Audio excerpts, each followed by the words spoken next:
Well, welcome to Flight Lines, the stories behind the stories, with the people who were there. And I have the opportunity to meet with Bill Clone right now, who's the developer for a lot of the new projects around the Sebring Regional Airport. So we're going to get into the projects. There's the Jet Center that's going to be here at Sebring. And then there's a whole series of projects right adjacent to the racetrack and the airport that we're going to explore with Bill. Now, I did a little homegrown or homework on you, Bill, and one of the things that it described you as, you've been in real estate development, commercial brokerage, property management, and business in Naples since 1980. You're well versed in all facets of real estate, including acquisitions, due diligence, project design, financing, construction, marketing, sales, and leasing. Your expertise includes strip centers, dry storage marinas, wet marinas, residential condominiums, commercial, residential subdivisions, and build-to-suit national drugstores. And, there doesn't seem to be anything you haven't built or haven't been involved in. There's always something new, but that's for the most part the list. We were talking the other day. You said there were two things that are significant things. You remember what you said they were? As far as the projects Or the things that, I remember you saying there was water. Oh, okay, yep. There's a lot of land in the world, and the two special parts are airports and water. Right. Many of the projects that you've described have a relationship to water or airports because you can't make any more. Yeah. Yeah. And so the whole idea of building what you've done, I mean, I'm just fascinated with, as we learn more about what's going on here at Sebring with the airport projects and also the other projects, like we said, are related to the racetrack and the support of that particular program. I look at what's happening and I firmly believe the area is going to be changed for the better. In a way that many people probably never even thought it could be. And I'm excited that we'll be able to follow this along. This conversation is, I believe, going to be the first of many as we watch what's going on and talk about the development and that sort of thing. So, like we said, there's the one project here, the Jet Center, but the other projects include the garages that are off of 98. Most of us have been traveling down 98, have seen those under construction. And then behind that, there's the townhomes, the condos. And then there's the concept of making how would you describe the project on the Haywood-Taylor 98 intersection? What label would you put on that? That 13-acre parcel was assembled over a 2-year period of time. The technical description would be a mixed-use project. We have a 30,000 square foot destination center coming, retail center, restaurants, convenience store with fuel, and your traditional things that you, find in a center. Dunkin' Donuts. We've got pizza that we're in discussions with. We've got sandwich shops. We've got naturally larger restaurants, smaller restaurants, etc. It's going to be like a mini mart where people can go in and get groceries or things like that. The convenience store will offer, it's a 4,000 square foot convenience store. Pretty significant size. It'll have a lot of good stuff in there. Okay. And then behind that, and off beyond that, there are two other things. You want to explain those? I think they're pretty cool. Sure. As we spend a lot of time with Sebring International Raceway weekends, we've actually entered into a marketing partnership with the track. With that comes many, many weekends, too many that my wife likes to count, where I'm at the racetrack. And what we've noticed are lots of race cars, but also lots of RVs. Yeah. Prevost buses, Newmar coaches, and the like. So my business partner in all these ventures is John Coral. John is the third largest steel building manufacturer in North America, Coral Building Systems. So whether it's the hangars or the garages, all of these structures are from John's factory in Pennsylvania. So in wandering the paddocks every weekend, we see all these motorhomes. I said to John, I think that watching them roasting in their lawn chairs on the paddock that there's something more special that we can do for them to provide additional services for those that race here. So we acquired additional acreage to do a race-inspired RV resort. The resort will accommodate approximately 116 sites. These sites will be for sale, where you actually own Oh, the okay. pad. There'll be about a $2 million pool, clubhouse, and fitness center amenity. Um, So that really is an RV resort as you're developing it. an upscale RV resort, race flavored. Wow.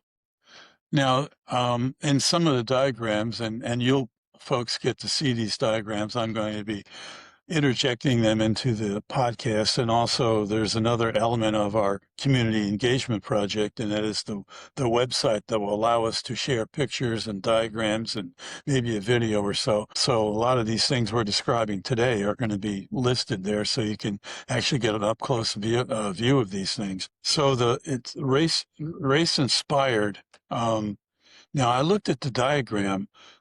Those units seem to be fairly close together. Is that going to be an issue for anyone when they're just kind of sandwiched in a tight way? Actually, to the contrary, a 45-foot wide by 100-foot deep RV site or lot is quite sizable. That is significant, yeah. It's large enough to accommodate naturally the RV pad itself with hookups, water, sewer, electric, cable, etc. hookups. And alongside that, there's room enough to do a casita.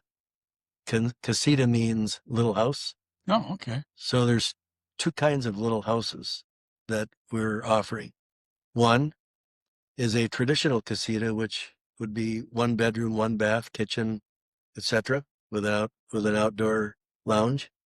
And the second form of casita in the same 750 square feet would be a race garage. Being that this project is only 20 seconds to the backside of Gate 4 at the racetrack, it's in close proximity for racers that own a motorhome to store their race cars with access to the track. Wow. Now, when you say access, are they going to have to go out on Haywood Taylor, or is there a more direct route from that area to the racetrack itself? We're in the final approval stages of going through the Madrid extension, we call it. So you would not have to go on Haywood Taylor. Wow. Well, that would make it much more convenient for everybody. That's for Correct. sure. And again, we're on the home stretch of those approvals. Well, for us here in Sebring in Highlands County, the scope of this seems to cater to a level of people that maybe we're not used to being around. But I know when the race time comes around Sebring, a whole community changes. We'll see more exotic cars and more upscale things than we've ever seen during the rest of the year. So I imagine this is really your target market for what you're doing. Yes and no. Our target are for those that seek a fast-paced lifestyle and have too many toys, whether it's race cars, motorhomes, boats, motorcycle collections, regular car collections, etc. Or in the case of one of our buyers, he purchased 3 garages. He's a racer, but he's also got a Pilatus aircraft. So he's the purchaser of one of the hangars. One of the hangars. Sure. Well, I imagine it's also a place that if you're going to go and spend the time that they are and the resources they are doing what they love to do, um, they want to do it in a way that they can relax and be in a first class facility. I mean, I think that would be one of the big things. What's the timeline for these projects? When do you see the Jet Center and those hangars coming to be? And what about I know the garages are underway and the townhomes are under construction. But what about, those timelines and the rest of the projects? What do you see happening there? The garages, we have 69 units built and more to go. We're at about the halfway mark with about 80% sold. On the townhomes, we have a total of 24. of which 2 buildings are under construction. That phase is 75% sold out. So we'll be Wow. starting more townhomes. The Raceway Plaza Shopping Center, we're in the process of submittal to Highlands County. The zoning is in place, so we just have to get a site plan approval. We would expect that we could go vertical on that construction in maybe as early as 6 months, maybe 8 months, and that'll take about a year to build. The hangars, we have executed a lease as a result of winning the RFP competitive bid process with Sebring Regional Airport.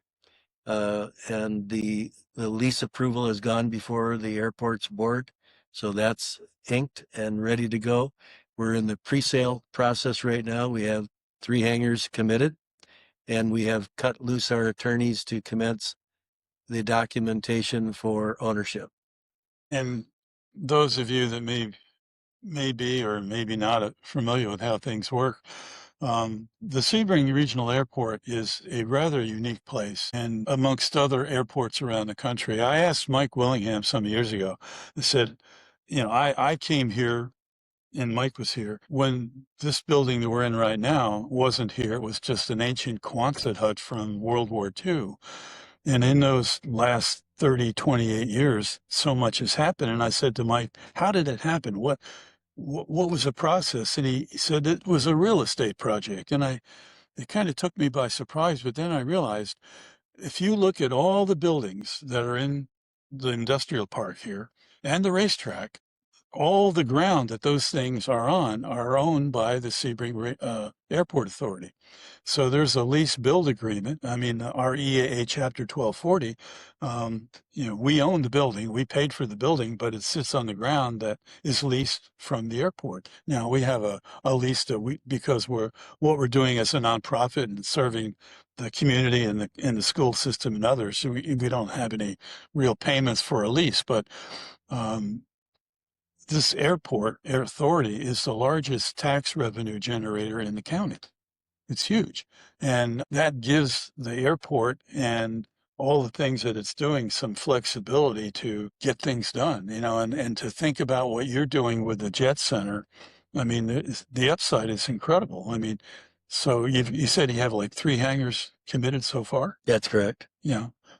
I think probably you'll wind up doubling that, if not more, that's down the road.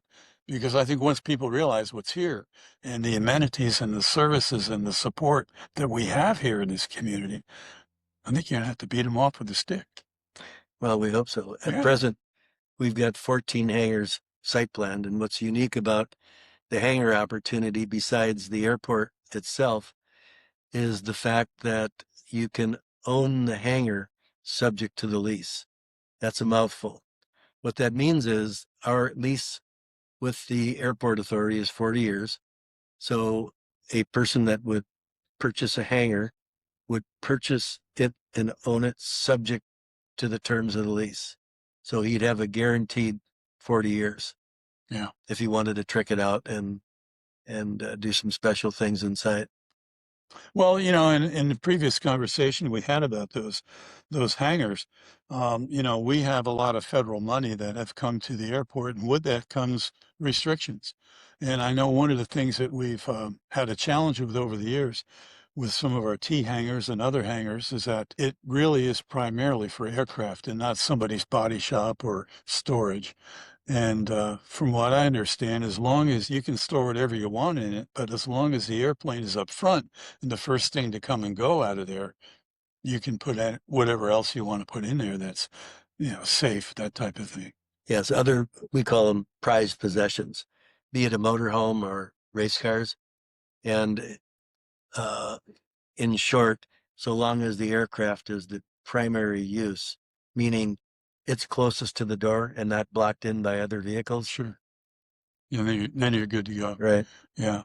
Um, I guess another thing, I mean, you've done so many things, but how did it all start? What led you to where you are now? I mean, the things that you've done. I know you've been involved in Lake Placid for many years, and you came there as mainly a vacation area or a relief from the hubbub of the coast. That's correct. My primary residence is Naples, which is a beautiful place, but it's gotten so big and so much traffic since 1980. It's a breath of fresh air to come up here. I've had a lake home up here since 1996, and it started out fun. Let's go water skiing, and then we had an acquisition of a 2-acre parcel in Lake Placid, which now sits a Walgreens. Yeah. Also developed a shopping center there. And then there was kind of a break in the action, and then my engineer exposed me to the 16-acre parcel where the garages are now under construction.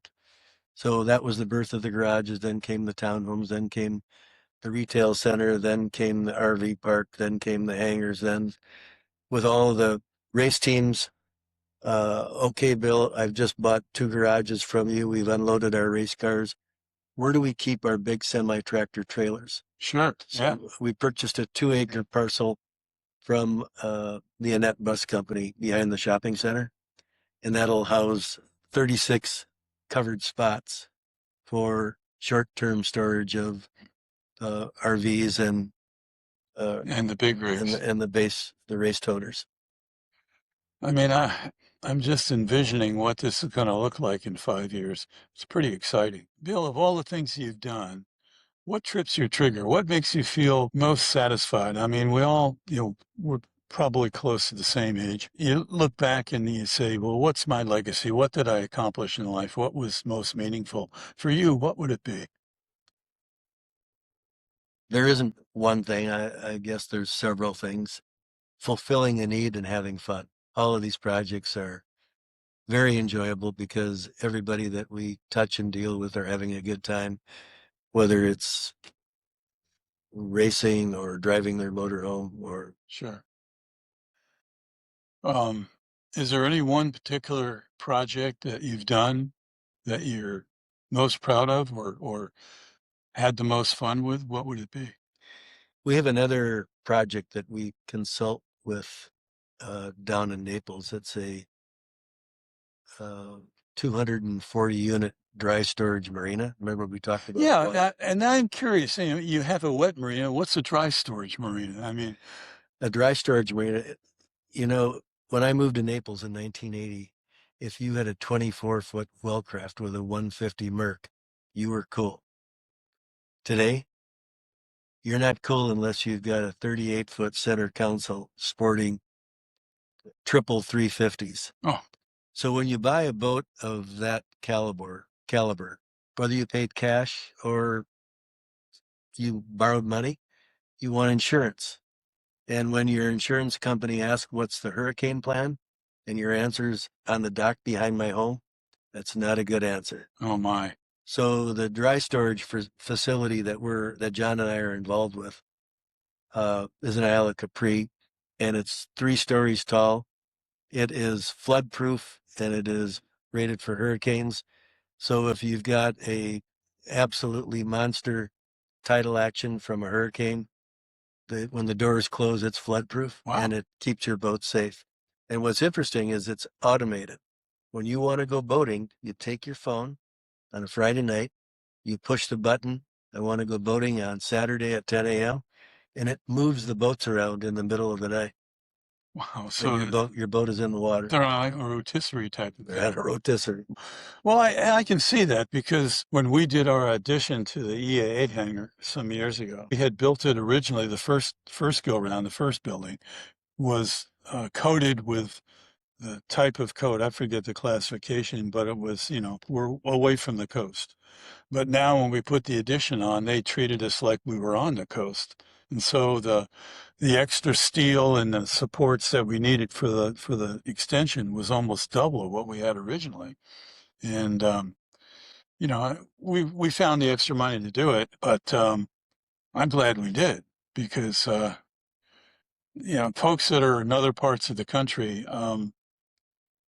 I don't think really have a good feeling for what a hurricane is like when we had a big one. I mean, it's pretty significant, and look at the devastation that's happened recently over the last number of years on the West Coast. Things. So you say these doors close. Now, does that mean that the things inside are up off the level area, or is it just those doors going to protect them?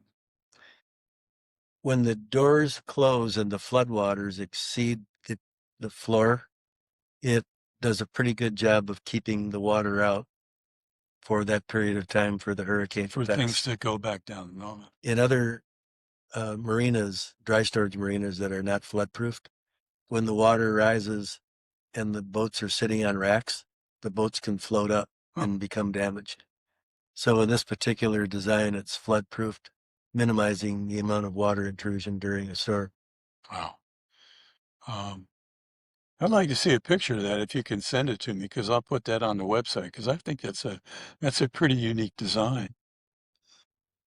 Like I said, we're going to be visiting with Bill as these projects unfold because this is an ongoing project and I think it's an ongoing discussion and discovery about how things are going. Now, just before coming in here, you shared that many of these projects, the garages and the townhomes, um, are already sold. I mean, you said what, 80% of these projects? Approximately. Now, how would you, if I know you did these things in Naples area, and they had a certain price point there, and we're doing them here with a price point. What's the difference in those two price points?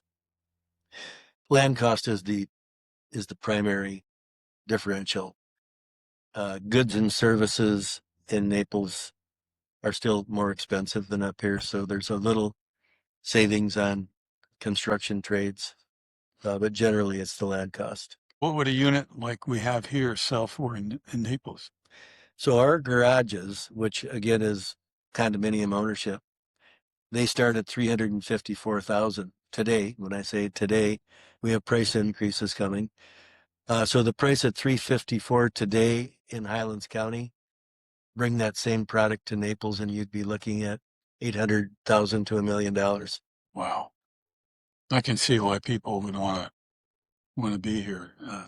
The other beauty is that we're seeing many clients migrate from the coasts coming to higher ground, as in the hurricanes. Let's run for the hills. Yeah, We're not called Highlands County for nothing. We enjoy an elevation at the garages of about 69 feet above sea level. And that's comforting to those that maybe have a residence at 6 feet on the coast. I know that before these projects, when there was a hurricane barreling down on Naples, I would come to the lake home up here. sure. Yeah. Well, I've said this to you before. When I came down from Wisconsin, somewhat 30 years ago, um, and all the time that we've been here, I think I've been to either coast less than 10 times in all that time. I mean, I love Highlands County. I mean, I think it's got everything we ever would need. Um, and now there's going to be more things to be a part of. I appreciate the time, Bill, for us to get together. And like I said, folks, we're going to be following this on an ongoing basis.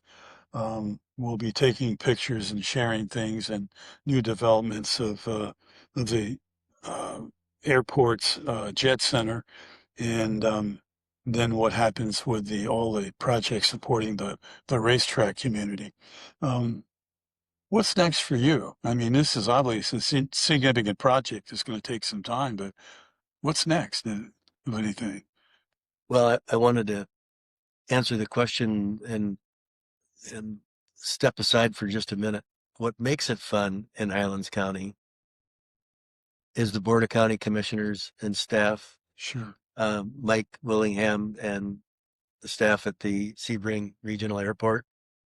They really welcome developers to grow the county and make it a nicer place. So Absolutely. half of the reason for all the projects up here is because it's a fun place to do business. To more directly answer your question, what's next? Something always finds us. There'll be more. You're like a magnet for excitement. How's your wife feel about that?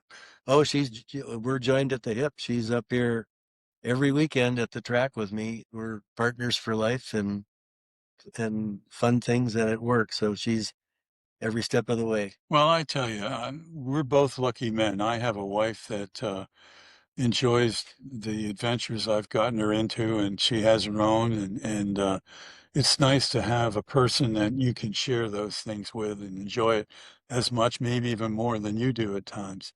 I want to go back to what you said about the board because like I said, I've been here for many years and am involved in some projects and developing things here at the airport with our EAA chapter. And many of the board members are good friends, Rotary members with me or other things that we've done together.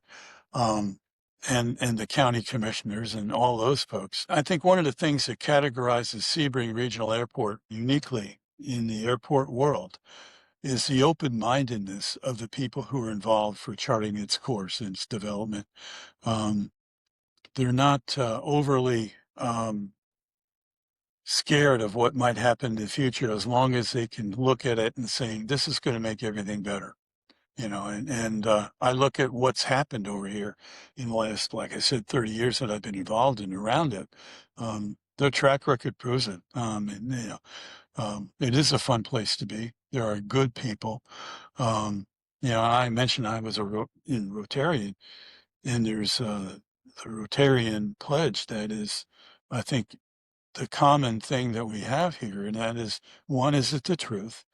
Is it beneficial to all concerned? Will it build goodwill and better friendships? Will it be beneficial to all concerned? Those are the types of standards that I feel the people here in Highlands County really represent. And Bill, I'm glad that you're part of it. So thank you very much for the time. Thank you for the opportunity. Well, we're going to continue this. This is just the first of many conversations. So stay tuned, and thanks for joining Flight Lines, the stories behind the stories, with the people who were there. Thanks again and have a good day and God bless.